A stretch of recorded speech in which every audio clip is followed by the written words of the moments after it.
नमस्कार. Three phase AC motor master क्लासच्या या सखोल विश्लेषणात आपलं स्वागत आहे. आज आपण केवळ वरवरची पुस्तकी माहिती पाहणार नाही आहोत. एक कुशल मास्टर इलेक्ट्रिशियन मशीनकडे कसं पाहतो, अगदी तोच दृष्टिकोन आज आपण आत्मसात करणार आहोत. पुस्तकातले सिद्धांत ते थेट कारखान्यात येणारी प्रत्यक्ष तांत्रिक आव्हानं असा हा आपला आजचा प्रवास असणार आहे. एका अनुभवी तंत्रज्ञाला मशीनमध्ये केवळ लोखंडाचा गोळा दिसत नाही, तर त्यामागे चाललेला विद्युत आणि चुंबकीय शक्तींचा अचूक खेळ दिसतो. आणि हाच खेळ आज आपल्याला डिकोड करायचा आहे. चला तर मग थेट मुद्द्यावर येऊया. आपला आजचा मास्टर क्लासचा ब्लूप्रिंट अगदी स्पष्ट आहे. आपण सुरुवात करूया सूत्रे आणि मूलभूत संकल्पनांपासून. त्यानंतर मोटरचे भाग आणि स्टार्टर्स, मग स्टेटर वाइंडिंगच्या बारीक-सारीक गोष्टी, डायग्नोस्टिक टेस्टिंगची उपकरणे आणि शेवटी सर्वात महत्त्वाचा भाग स्पीड कंट्रोल आणि प्रत्यक्ष कारखान्यातील दोष निवारण म्हणजेच ट्रबल शूटिंग. तर आपला पहिला भाग आहे सूत्रे आणि मूलभूत संकल्पना.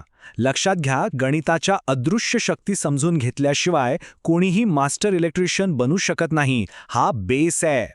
आणि ही गोष्ट अगदी अचूकपणे दर्शवते की एसी मोटरचं संपूर्ण कार्य काही ठराविक सूत्रांवर कसं अवलंबून आहे. आता डिजिटल फॉर्म्युला डॅशबोर्डवरील माहिती पाहिली तर सिंक्रोनस गती म्हणजेच NS काढण्याचं सूत्र अगदी सोपं आहे. 120 गुणिले फ्रिक्वेन्सी भागिले पोल्सची संख्या. ही गती म्हणजे काय, तर मोटरच्या आत फिरणाऱ्या चुंबकीय क्षेत्राचा तो एक सैद्धांतिक वेग असतो. स्लिप स्पीड आणि टक्केवारी स्लिपसारखी इतर सूत्र म्हणजे रोजच्या कामातील गणिताचा एक अत्यंत महत्त्वाचा आणि विश्वासार्ह आधार आहेत.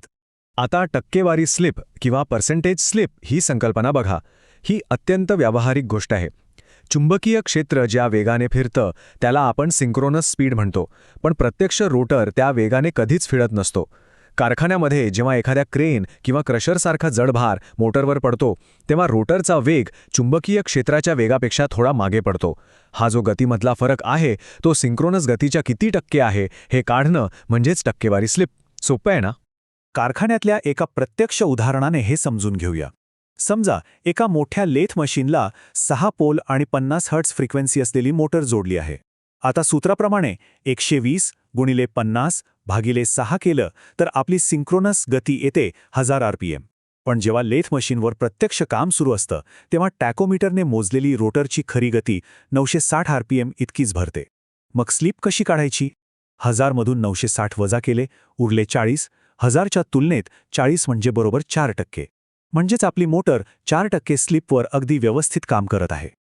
गणिताच्या या सिद्धांतांकडून आता आपण प्रत्यक्ष हार्डवेअरकडे वळूया, ज्यावर तंत्रज्ञानाला प्रत्यक्ष काम करायचे आहे. आपला दुसरा भाग आहे मोटरचे भाग आणि स्टार्टर्स.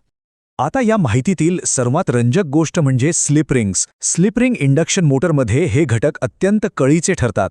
इथे एक तांत्रिक बाब समजून घेणं खूप गरजेचं आहे. मोटरच्या रोटरमध्ये व्होल्टेज कसं तयार होतं, तर याचं उत्तर आहे स्टेटर आणि रोटरच्या ट्रान्सफॉर्मर क्रियेद्वारे. आणि हो, रोटर बार थोडे तिरपे किंवा स्क्यूड का बसवले जातात, कारण त्यामुळे अधिक एकसमान चुंबकीय क्षेत्र आणि टॉर्क तयार होतो, ज्याचा थेट फायदा म्हणजे मोटरचा आवाज लक्षणीयरित्या कमी होतो. हे एक अत्यंत हुशार इंजिनिअरिंग आहे.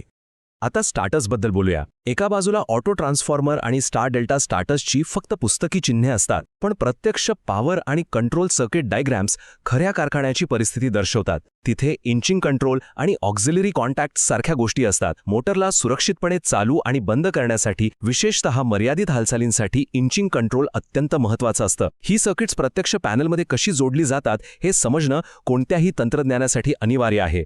आपला तिसरा भाग आहे स्टेटर वाइंडिंग आणि टोपोलॉजीज. मोटर मॅन्युफॅक्चरिंग आणि रिवाइंडिंगच्या दृष्टीने ही अत्यंत गुंतागुंतीची आणि क्रिटिकल अशी भौतिक रचना असते. वेगवेगळ्या वाइंडिंग टोपोलॉजीज पाहिल्या, जसे की skew winding, single layer basket winding आणि डायमंड मेश वाइंडिंग. तर प्रत्येकाचा एक विशिष्ट उद्देश असतो.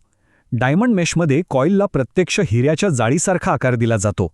मगाशी आपण बघितलेल्या रोटर बारच्या तिरपेपणाप्रमाणेच वाइंडिंगची ही अचूक रचना मोटरमध्ये एक संध चुंबकीय क्षेत्र निर्माण करण्यासाठी खूप निर्णायक ठरते. तर यातला सर्वात कळीचा मुद्दा असा आहे की वाइंडिंग निवडताना प्रत्यक्ष कारखान्यातील अडचणींचा विचार करावा लागतो. उदाहरणार्थ, कॉन्सेंट्रिक वाइंडिंगचा मुख्य दोष असा आहे की यासाठी एका विशिष्ट स्टेप्ड फॉर्मरची अत्यंत आवश्यकता असते. कॉईलला टप्प्याटप्प्याने योग्य आकार देण्यासाठी या लाकडी किंवा धातूच्या फॉर्मरशिवाय काम पुढे जाऊच शकत नाही. यामुळे मॅन्युफॅक्चरिंग आणि रिवाइंडिंग प्रक्रियेत खूप जास्त वेळ लागतो. इतर टोपोलॉजीजमध्येही ही अडचण बऱ्याचशी नसते, ज्यामुळे वेळेची मोठी बचत होते. आता आपण एका फील्ड डायग्नॉस्टिक तंत्रज्ञाच्या भूमिकेत शिरूया. आपला चौथा भाग आहे डायग्नॉस्टिक टेस्टिंग आणि उपकरणे.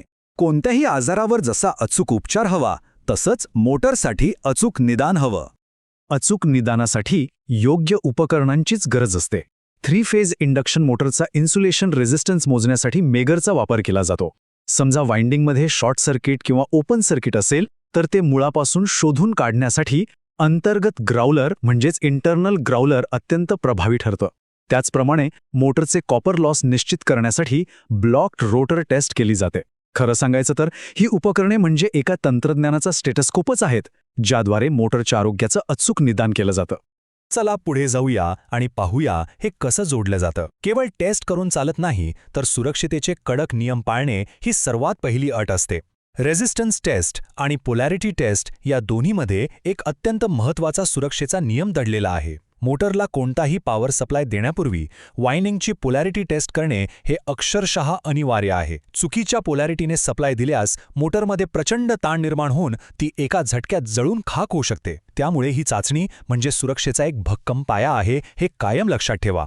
आता आपण या मास्टर क्लासच्या शेवटच्या आणि सर्वात महत्त्वाच्या टप्प्यावर आलो आहोत.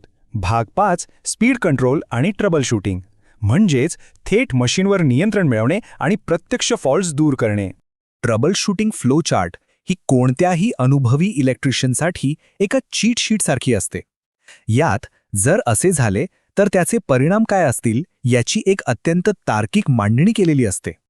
फॉल्ट शोधण्यासाठी आणि त्यामागील मूळ कारणापर्यंत पोहोचण्यासाठी हा एक अत्यंत पद्धतशीर आणि लॉजिकल मार्ग आहे. कारखान्यातील काही अगदी प्रत्यक्ष उदाहरणे पाहूया. समजा रोटर वाइंडिंगमध्ये ओपन सर्किट आहे, तर काय होईल? मोटर अजिबात सुरू होणार नाही. दुसरं उदाहरण, मोटर फिरत असताना अचानक एक फेज कट ऑफ झाला, म्हणजेच सिंगल फेज फेलियर, तर मोटर अत्यंत हळू चालेल आणि वेळीच बंद केली नाही तर ती ओव्हरहीट होऊन पूर्णपणे जळून जाईल.